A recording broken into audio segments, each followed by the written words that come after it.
Low population growth to curb the surge in housing. Let's have a look. Hello everyone, Florian.Heise here, and welcome to another episode of HeiseSays. Grab your stein of coffee and let's have a look at this article from Mortgage Business discussing low population growth to curb the housing price rise, according to the RBA. Now, you've got to realize international students, migration and tourism actually play a significant factor in the house prices here in Australia. Foreign investors play a huge part.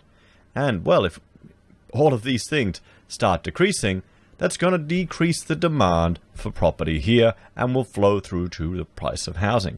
We're starting to see already apartments are taking a hit. It's playing out differently in different sectors. But before we go through this, let's jump over to this website, Worldometer. So the population of Australia is now 25.6 million. And that's a big growth from 2000 when we were what? Not even 20 million, guys. We hit 20 million in about 2005. And look at our growth rate. From the 60s, 2.14%. We peaked there in 68. We shot up at 1990 at 1.6. And here we have the 2008. Our growth was at 1.9. There was a bit of a baby boom here, wasn't there? Just near the GFC. Well, if you lose your job, what's the backup? Have kids. So, Australia's 2020 population is estimated at 25.5 million.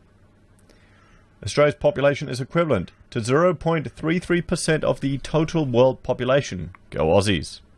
We rank 55th in the list of countries and dependencies by population. Our density is 3 per square kilometre, 9 people per mile. Total land area is 7.6 million kilometres. 85.9% of our population is urban. So we're bourgeois here in Australia, town folk. And the median age in Australia is 37.9. So there you go. So some interesting facts. So let's have a look here. The RBA Governor has indicated that he does not expect to see a substantial increase in house prices due to soft population growth amid the pandemic crisis. Appearing before the House of Representatives Standing Committee on Economics on the 2nd of December, the Governor of the Reserve Bank of Australia, Dr. Philip Lowe, made observations about current property price trends in Australia and stated that substantial increases in property prices are not likely. I mean, just think about this. The Governor of the Reserve Bank is discussing property with our politicians.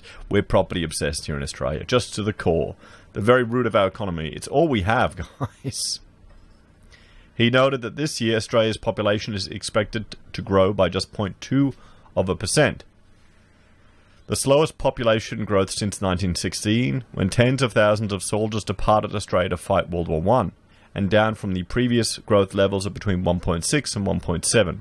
Slower population growth is going to have a first-order effect on housing prices, and you're seeing this clearly in Sydney and Melbourne in the apartment markets, where the vacancy rates are highest in more than a decade, and rents are falling at a rate that we haven't seen before, Dr. Lowe said. Whether that remains the case, it's hard to see generalized widespread increase in house prices. There's going to be shifts in relative prices between houses and apartments, between various cities and regions, but I'm not expecting to see rapid generalized increases in housing prices because of the population dynamics. Dr. Lowe noted that he held concerns early in 2020 that a prospective unemployment rate of 10%, along with a 10% fall in output and no population growth, would result in large declines in property prices, which would have undermined community confidence and created issues for the banking system. However, Dr. Lowe now expects that while certain pockets of the property market will demonstrate strength, property prices across the country would not increase substantially. He observed that most regional markets have performed more strongly than capital city markets. Within the capital city, there's quite a diversity of experience. Sydney and Melbourne are being more affected than the other cities by the rapid slowdown in population growth, Dr. Lowe said. Sydney and Melbourne apartment prices are still falling. High vacancy rates, slower population growth, rents are falling, which is good for renters. But it means the price of apartments are falling, and I think people are choosing where they can where they can to live in houses rather than apartments during the pandemic. So no case for more prudential limits. Dr. Lowe was questioned by the committee if additional prudential limits by the Australian Prudential Regulation Authority, APRA, were warranted to limit property prices.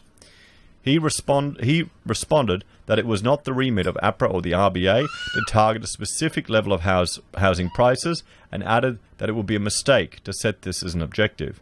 Instead, property prices would be determined by population growth, supply and demand, and the appetite for consumers to borrow, Dr. Lowe said.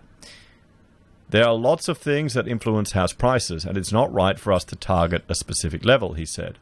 What we've got to do is make sure that when people are borrowing against housing, they don't borrow too much and lending standards are appropriate.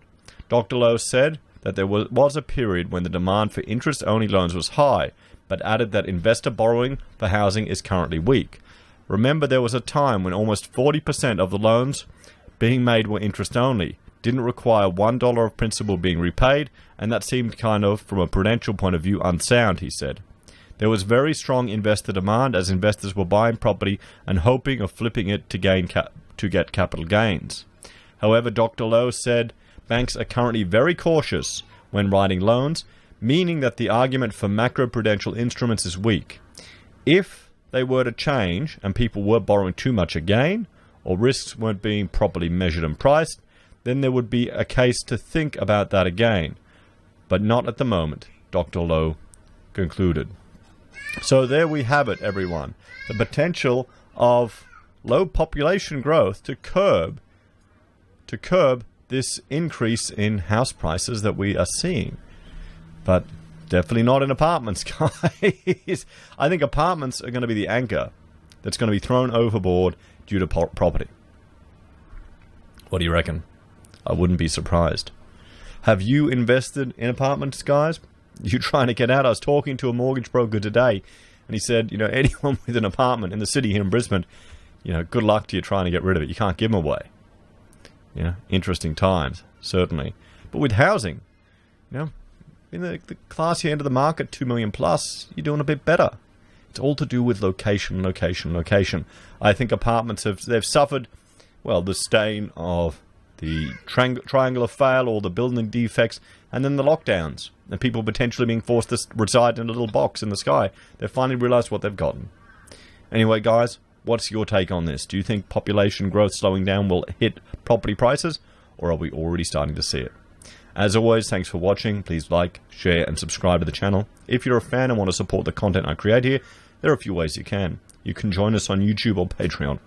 You can support us using our affiliate links at Amazon, eBay, Independent Reserve, or AussieBroadband. You can buy merch from HeiseSays, use Gold Pass from the Perth Mint, or support us via PayPal. Take care, and I'll see you next time.